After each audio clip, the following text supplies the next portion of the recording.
Seguimos. Bueno, estábamos hablando de la guerra en Colombia.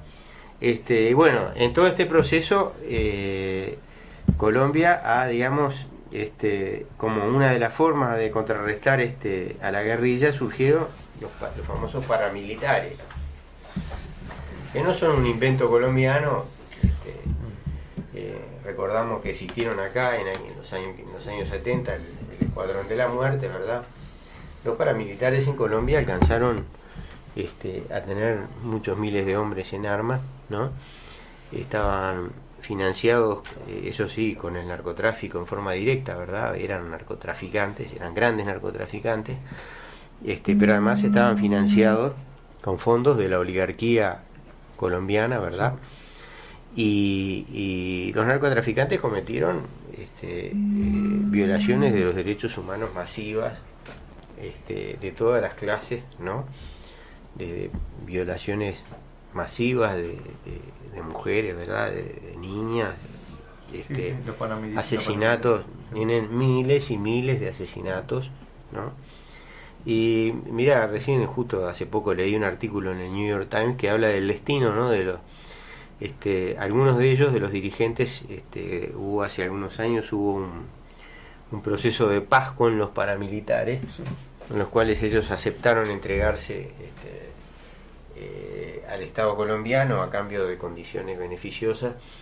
Algunos de ellos fueron extraditados a Estados Unidos, y en Estados Unidos, curiosamente, fueron juzgados por delitos menores y condenados a penas muy chicas, del orden de los 5, los 7, los 8 años, tipos que tenían centenares o miles de asesinatos, estoy hablando de los jefes, ¿no? Comprobados, demostrados, con denuncia de las víctimas, ¿verdad? Cosas que estaban muy claritas, ¿no? O sea, hace unos, no sé, creo que fue alrededor de hace 20 años, Estados Unidos lanzó el Plan Colombia, ¿verdad? De acuerdo con el gobierno colombiano de la época, que implicó una ayuda de muchos miles de millones de dólares en armas, en entrenamiento, con la participación incluso directa de técnicos yanquis de la guerra, ¿verdad? Entrenadores, especialistas en comunicaciones, de inteligencia, ¿no? Y todo eso con la finalidad de destruir al movimiento guerrillero, en primer lugar al más grande que había, que era la FARC, ¿no? Fueron asesinados varios de los jefes de la FARC. Nos acordamos de Raúl Reyes, que además fue asesinado en Ecuador, ¿verdad? Fue una operación que violó la soberanía ecuatoriana, y mató a Raúl Reyes, que ya estaba, digamos, involucrado en las primeras tratativas dirigidas o sea, era el inicio del proceso que sí, supuestamente culminaba ahora, ¿verdad? De la paz. Y bueno, el paramilitarismo se redujo después de esos acuerdos que mencionamos recién, pero no acabó. Y ahora, hasta hace unos días, a punto de firmarse, o sea, ya firmados los acuerdos de paz que se firmaron en La Habana hace unos días y se volvieron a firmar simbólicamente, creo que fue la semana pasada, en la ciudad de Cartagena. Sí. Ya firmados los acuerdos de paz, las fuerzas militares, seguridad y paramilitares seguían asesinando dirigentes sociales, líderes campesinos, dirigentes sindicales, no eran amarillos. O sea, que la matanza sigue, no se detuvo en ningún momento, y es dudoso que se iba a detener. Entonces, todo esto, ¿a qué viene toda esta larguísima exposición un tanto desordenada, verdad? Nosotros estábamos hablando un poco de los sentimientos que nos provocaban, ¿no? Todo este proceso de la paz, ¿no? Y realmente son sentimientos encontrados, ¿no? O sea, por un lado entendemos, ¿no? entendemos que es muy difícil que un movimiento guerrillero que está aislado por la coyuntura internacional, ¿verdad? Está pagando en definitiva lo que de alguna manera pagamos todos. La caída del campo socialista hace, ¿cuánto hace ya?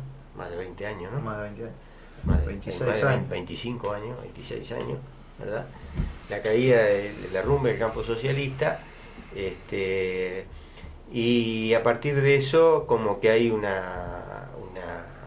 afloje, ¿no?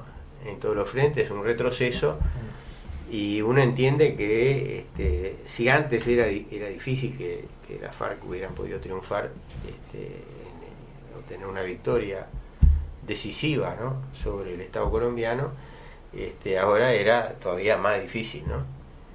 De todas maneras, a uno,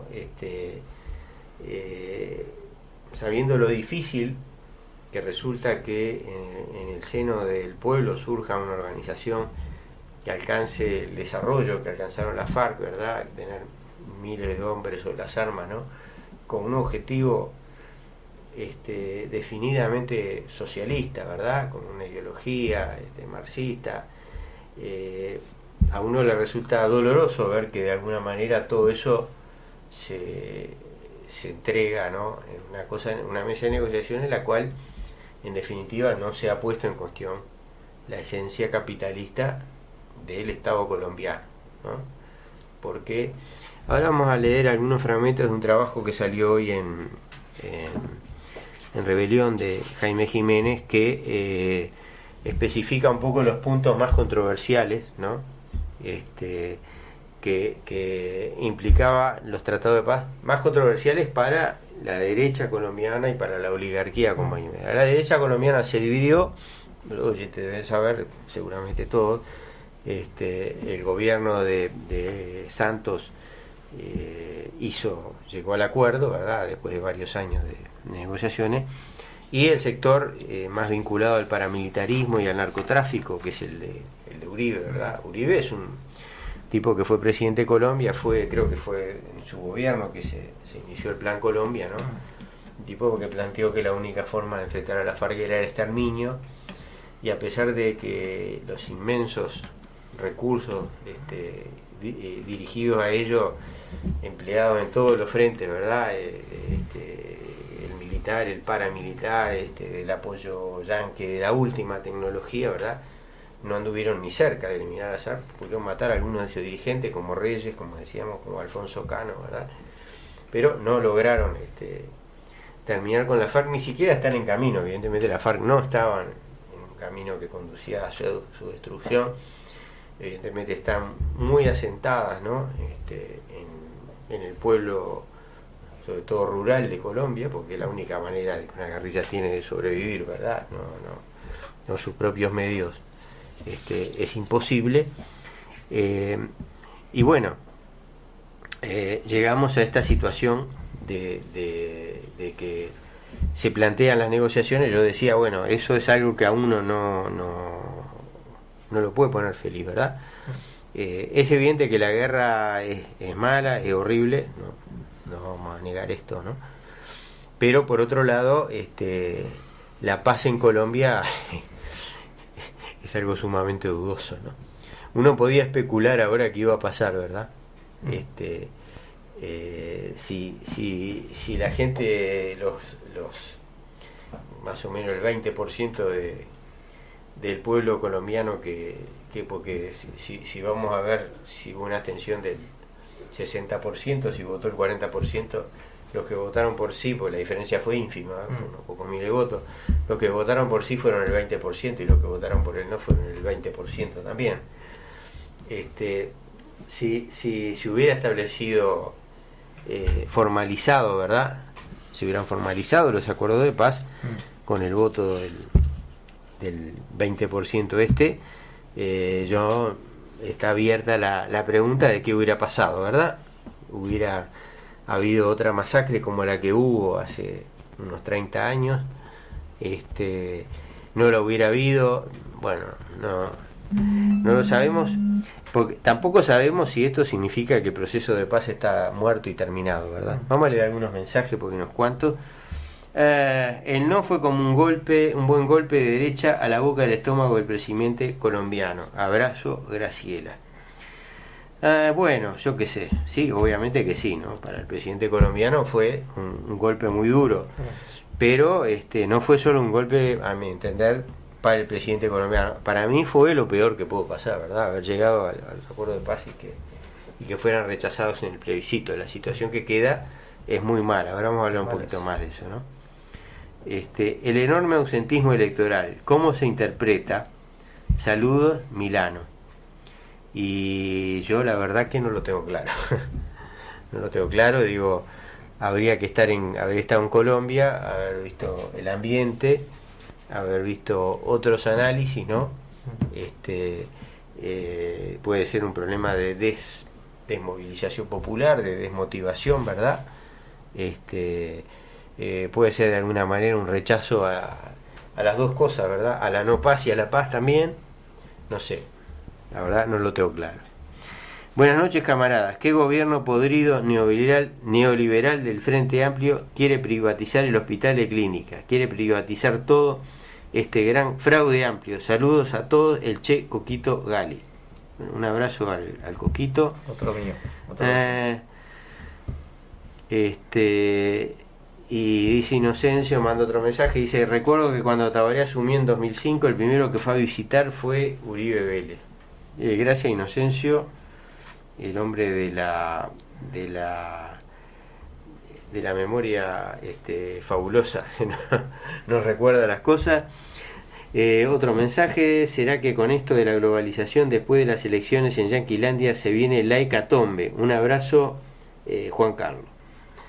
Y bueno, yo qué sé, yo creo que no se viene la hecatombe. Bueno, la Hillary es una belicista, ¿no?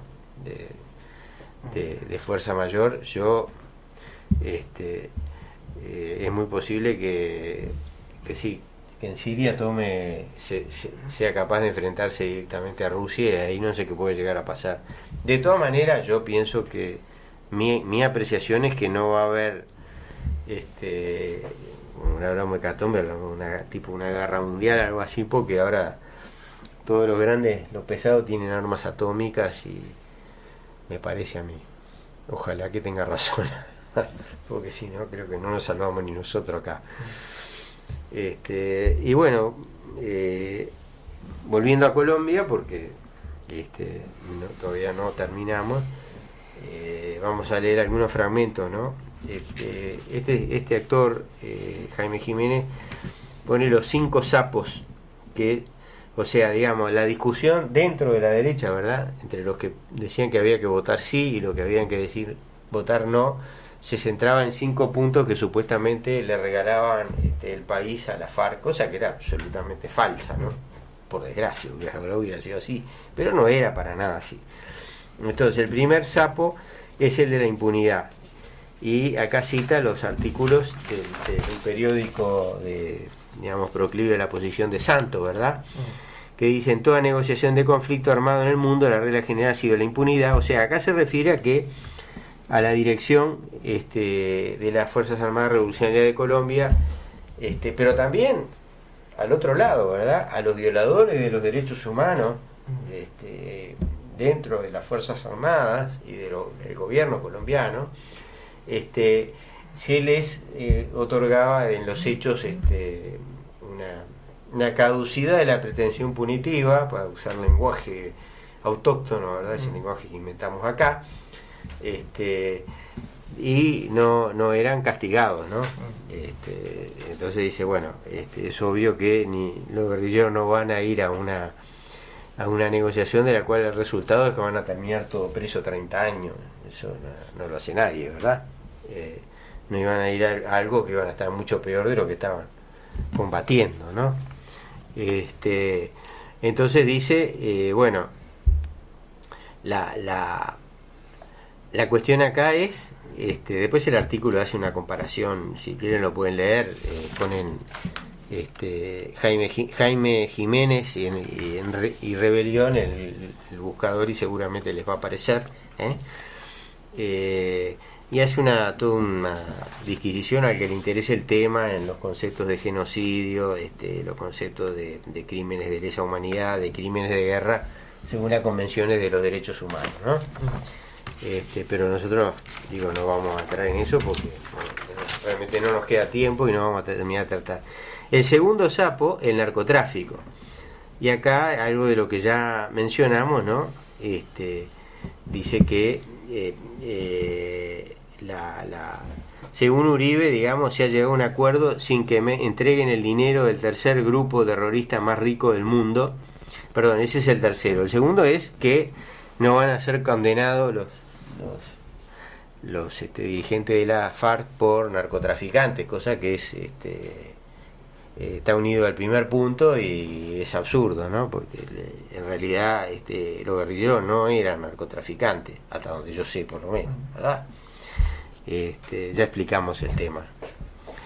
El tercer sapo es la no reparación económica de las víctimas por parte de la FARC, o sea que supuestamente la FARC tienen una inmensa fortuna escondida en alguna parte, no se sabe dónde, y no se les iba a obligar a entregarla para reparar a las víctimas, ¿no? Había todo un capítulo de reparación de las víctimas, ¿no? De pedido de perdón, ¿verdad? Que ya lo empezaron a hacer los dirigentes de la FARC en sus discursos ahora en estos días, ¿no? Toda esa, pero bueno, la cosa se centra en eso, ¿no? Inclusive el diario favorable a Uribe Semana dice: es obvio que la FARC tienen plata escondida y que se han negado a revelarlo. Desde hace 10 años el gobierno colombiano y de Estados Unidos han buscado esos dineros sin ningún éxito. Y yo creo que probablemente, obviamente plata deben tener, pero no creo que tengan una fortuna inmensa, ¿no? Por otro lado, el dinero hoy en día es muy difícil de esconder, ¿no? Salvo en enterrarlo en billetes en la selva, ¿no? Bueno, el cuarto sapo, el nuevo andamiaje legal y jurídico que estaba en los acuerdos, ¿verdad? Los acuerdos, imagínense, tienen como cerca de 300 páginas, o sea que hay mucha cosa. Yo no me he adentrado en el estudio de eso, lo reconozco, pero parece que incluían una cantidad de leyes, ¿no? La cantidad de reformas extraconstitucionales o supraconstitucionales para crear una normatividad jurídica transicional a la cual se someterán los actores del conflicto. El interrogante es si las modificaciones hechas fueron excesivas. En este listado hay de todo: reducción del umbral del plebiscito, facultades extraordinarias para el presidente, reducción del trámite para las reformas constitucionales, fast track para la aprobación de leyes, integración del Tribunal de Paz con magistrados internacionales, posibilidad de revisión de la cosa juzgada e incorporación de los acuerdos de paz al bloque de constitucionalidad. O sea, hay una cantidad de reformas legales, pero que dependen todas del Congreso, del mismo Congreso, que es un Congreso burgués, electo por la metodología que todos conocemos, la cual fuerza opositora reales de izquierda tienen incidencia ínfima o nula, ¿no? Y bueno, en todo esto parece que había una obligación en el tema. El único tema de fondo que se tocaba en los acuerdos, que no implicaba para nada una reforma agraria profunda, ni mucho menos, ¿verdad? Pero que obligaba a la devolución de algunas de las tierras usurpadas por terratenientes en las últimas décadas en Colombia, ¿no? Para crear lugares ahí para el asentamiento de parte de las fuerzas guerrilleras que se iban a desmovilizar y que obviamente iban a constituir un problema, porque la gente que vivía de eso, ¿no? En eso, y que súbitamente iba a tener que dársele a otro medio de vida, ¿verdad? Si bien la FARC cultiva la tierra, el coso, pero ahí va a haber un problema, ¿no? Y la solución era ese, o sea que iba gente que se iba a ver perjudicada, algunos terratenientes, pero no hay una reforma agraria radical que nadie piense, ¿no? O sea, el statu quo capitalista dependiente de Colombia, extractivista, todo eso se mantenía intocado. Y el último sapo, o sea, el último punto, digamos, más difícil de tragar para la derecha, es la elegibilidad política de los guerrilleros responsables de delitos de lesa humanidad. O sea, si se supone, el problema está en que se acordó una simultaneidad entre el cumplimiento de las condenas y la participación en política. Lo que es difícil de entender es que una persona condenada por un delito atroz a una pena de 5 a 8 años de restricción de la libertad pueda ser candidato a una alcaldía, una gobernación o una corporación pública mientras paga su pena. Y según Uribe, la variante Uribe, los mayores delincuentes de esta organización se les concede el beneficio de elegibilidad política. ¿Un minuto más? ¿Un minuto? Pasó rápido, Pero ¿no? Durábamos 10 minutos más. Yo pensé que duraba. Después seguimos. Hay otra tanda y seguimos. Tenemos otra tanda y seguimos. Sigue Porque resonando. el programa empezó tarde, claro, y va a terminar tarde. Entonces, y bueno, es obvio que inclusive en los acuerdos se le daba a la FARC una representación de algunos legisladores, aunque no tuvieran votos para ello, ¿verdad? Después de las próximas elecciones se le daba una representación mínima entre 3 y 5 legisladores, según las cámaras, aunque no tuvieran votos. Cortamos